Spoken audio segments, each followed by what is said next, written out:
안녕하세요. 당신의 개인 변호사 박혜원입니다. 이번 영상의 주인인 겁니다. 각서라는 게 도대체 뭐길래 어떤 변호사님께서는 각서는 정말 무용지물입니다 라고 말씀하시는 변호사님도 계시고요. 어떤 변호사님께서는요, 각서는요 정말 이렇게 쓰셔야지만 효력이 있습니다.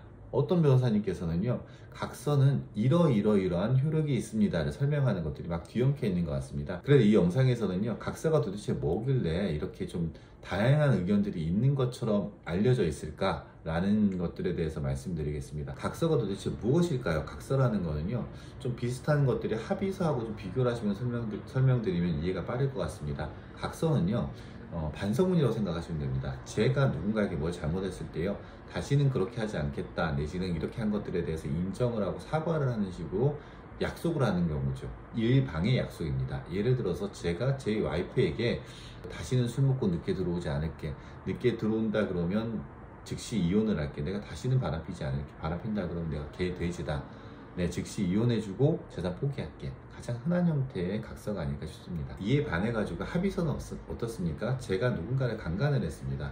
그랬을 때 당신에게 각서를 써가지고 갖다 바치는 경우들도 있겠지만, 이 각서가 아니라 당신과 합의라는 거죠. 정말 너희가 정말 잘못했기 때문에 내가 이 합의금을 갖다가 지급할 테니까 당신께서 처벌 불원의 의사라든지 아니면은 고소를 취하해 주기로 약속을 하는 거죠. 서로 쌍방의 약속이겠죠. 저 혼자 하는 약속이 아니라요, 서로 쌍방이 약속을 하는 겁니다. 그렇기 때문에 정리를 하면은요, 각서는 혼자 하는 혼자만의 반성문이다. 그렇기 때문에 법적인 효력이 원칙적으로 없다라는 것들이 대세입니다. 합의서에 비해 가지고 효력이 없다라는 것들은 기본적으로 맞고요. 합의서에 비하지 않더라도 그 자체로서 어떤 법적 효과를 가져오는 데에는 사실상 무용지물이라고 생각하시면 될 겁니다. 그런데 그럼에도 불구하고 어느 정도 효과가 있다라는 거는요, 각서를 썼다라는 거는 제가 잘못한 거에 대해서 반증이겠죠. 예를 들어 가지고 제가 어떤 사업을 운영을 하다가요, 저는 사실 횡령 배임을 하지 않았습니다. 하지 않았는데요, 그 동업자가 계속 의심을 해요. 계속 의심을 해가지고요, 제가 그렇습니다. 제가 다시는 동업자가 의심할 만한 회계 장부들을 숨기거나 아니면 보고하지 않고 임의로 사용하는 것들의 행동들을 다시는 하지 않겠습니다.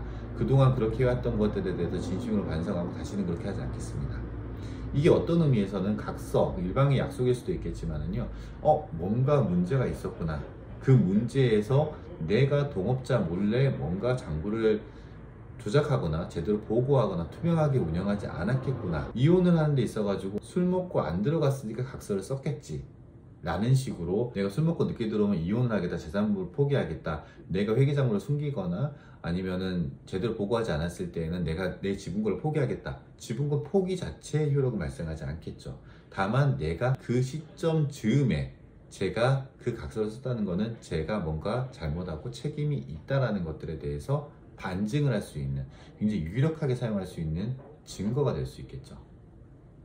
그래서 각서라는 것들이 무용지물이기 때문에 그건 다 치워버리세요, 갖고 있을 필요도 없어요, 이렇게 말씀하시면 큰일 나는 거고요.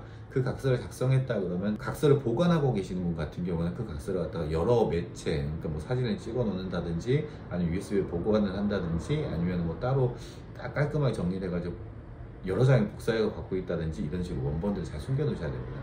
반대로 각서를 작성하신 분들 같은 경우는 이 각서는 아무 효력이 없어 라고 안심하시면 안 됩니다. 쉽게 써주시면 될 게 아니라는 거죠.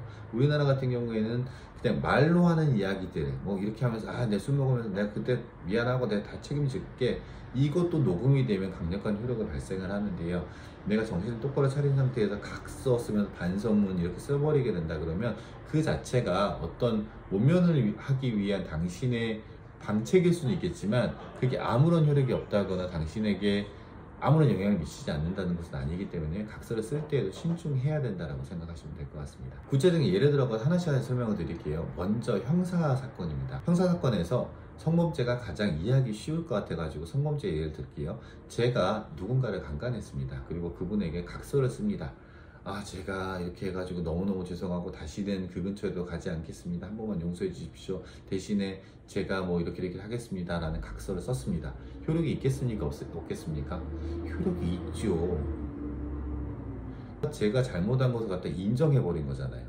실제로 억울한 경우들도 있을 수 있지 않습니까? 근데 그 각서를 써가지고 전달을 해줬습니다. 그리고 그 각서를 갖다가 써놓고 난 다음에 막 후회를 합니다. 아, 내가 괜히 그런 걸 써가지고 각서만 쓰면 넘어갈 줄 알았는데 끝까지 합의를 안 해주고 진행이 돼버린다. 그랬을 때 그제서야 뭐 훌륭한 변호사님 찾아가지고 저 억울합니다 이렇게 얘기를 하더라도 아무 무용지물이 돼버리는 거죠. 각서가 무용지물이 되는 게 아니고요. 당신이 억울한 상황들을 갖다가 헤쳐나갈 수 있는 그런 기회들을 그냥 다 상실해버리는 거죠. 그런 경우에 각서를 쓰면 되겠습니까? 안 되겠습니까? 쓰면 안 되는 거죠. 만약에 정말로 성범죄 사건 같은 경우에 각서를 쓰는 건 정말 위험한 거고요. 만약에 정말 억울하시더라도 합의를 하는 경우에는 가능할 수 있겠죠. 왜냐하면 그 합의라는 거는 내가 이만저만한 것도 인정을 하면서 상대방도 약속을 하는 거잖아요. 처벌을 원하지 않는다, 고소를 취해야 한다. 그렇기 때문에 본인의 억울한 것들은 있지만 어떻게 내가 잘못하면 구속될 수 있다는 것을 면하기 위한, 각서를 쓰시는 분한테도 유리한 어떤 것들이 있기 때문에 합의서를 작성하는 것들은 신중하게 구체적인 상황에 따라서 확인을 해봐야겠지만, 그렇지 않고 그냥 각서 아무짝에도 쓸모없고 무용지물이래 그런 식으로 써버리시게 되면 굉장히 위험하죠. 다음 민사사건으로 가볼까요?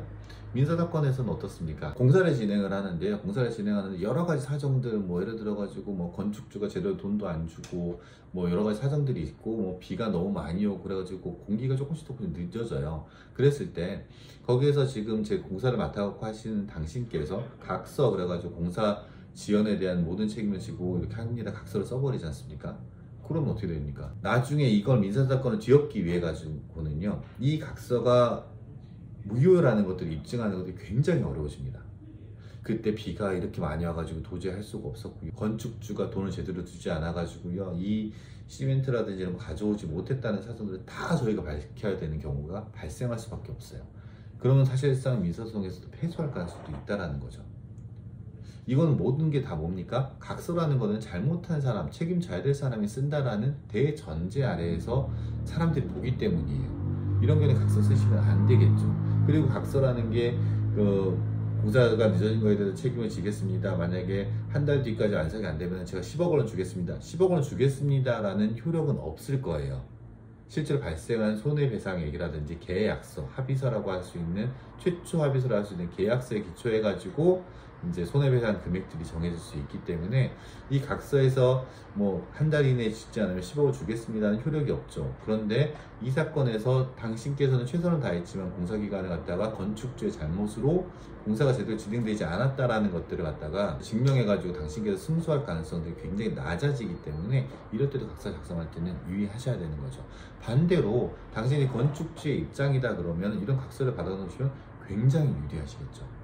왜냐면 건축주 입장에서는요, 실제로 공사가 왜 이렇게 지연되는지에 대해서 공사를 맡긴 분의 막 현란한 내용들, 뭐 이건 이렇게 이래가지고 어쩔 수가 없었습니다, 뭐 이런 식으로 막 두리뭉실하게 진행되는 경우들이 있거든요. 그런 경우에는 각서 받아놓으시면 안심이 되시겠죠. 세 번째는요, 이혼 사건에서, 제가 맨 처음에 들었던 이혼 사건에서 굉장히 그런 것들이 많겠죠. 제가 이렇게 이혼 사건에서 막 각서를 씁니다. 다시는 술 먹으면 내가 개 돼지다. 이건 당연히 효력이 없겠죠. 술 먹으면 즉시 이혼하고 재산 분할 다 포기하겠다, 다 전 재산 너한테 다 주겠다라는 식으로 약속을 합니다. 이게 효력이 있으면 되겠습니까? 안 되겠습니까? 안 돼요.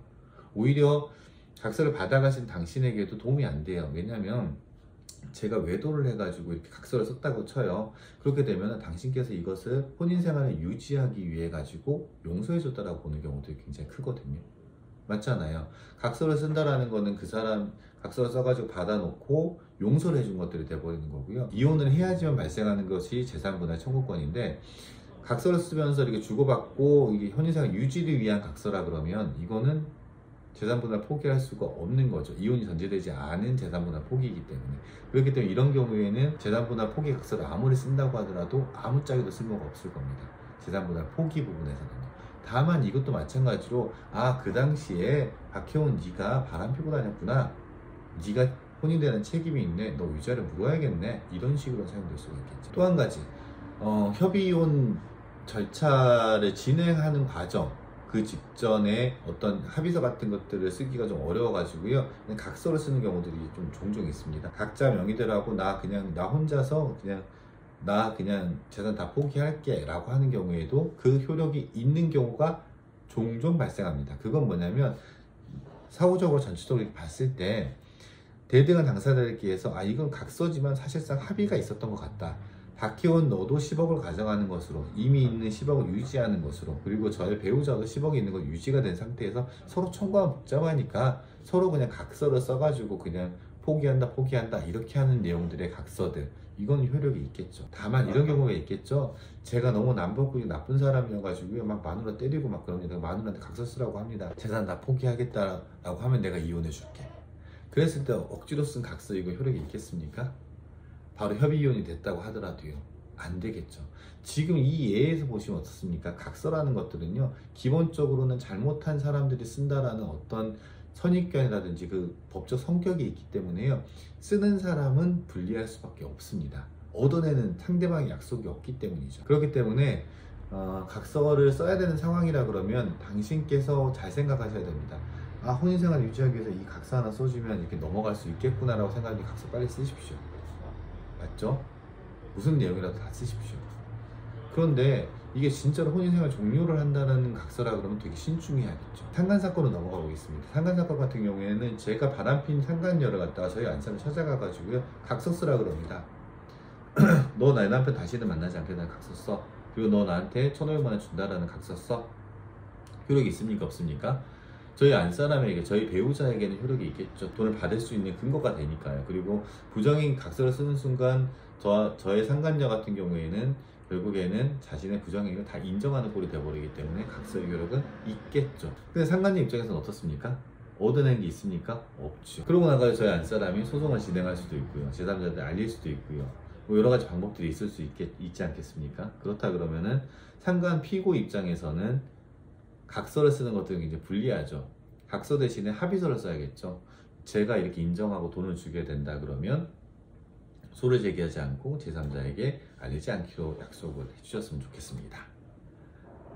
근데 저희 안사람이 그런 약속을 할까요? 이렇게 각자 구체적인 상황에 따라 가지고요, 각서가 의미가 있는 경우, 없는 경우들이 있습니다. 제가 어느 한편에 대해 가지고 유리하게 불리하게도 말씀을 드리지 않았습니다. 한 가지만 기억하십시오. 각서를 쓰는 사람은 책임이 지는 사람, 뭔가 잘못한 사람이라는 것들이 전제에 깔려 있습니다. 당신의 상황에 맞춰 가지고요, 각서를 쓰는 것들이 유리할 것인지 아니면 각서를 쓰는 것들이 유리하지 않을 것인지에 대해 가지고 신중하게 판단을 해보셨으면 좋겠고요. 그리고 각서보다는 합의서가 보다 더 안전하다는 점들은 다시 한번 말씀드리겠습니다.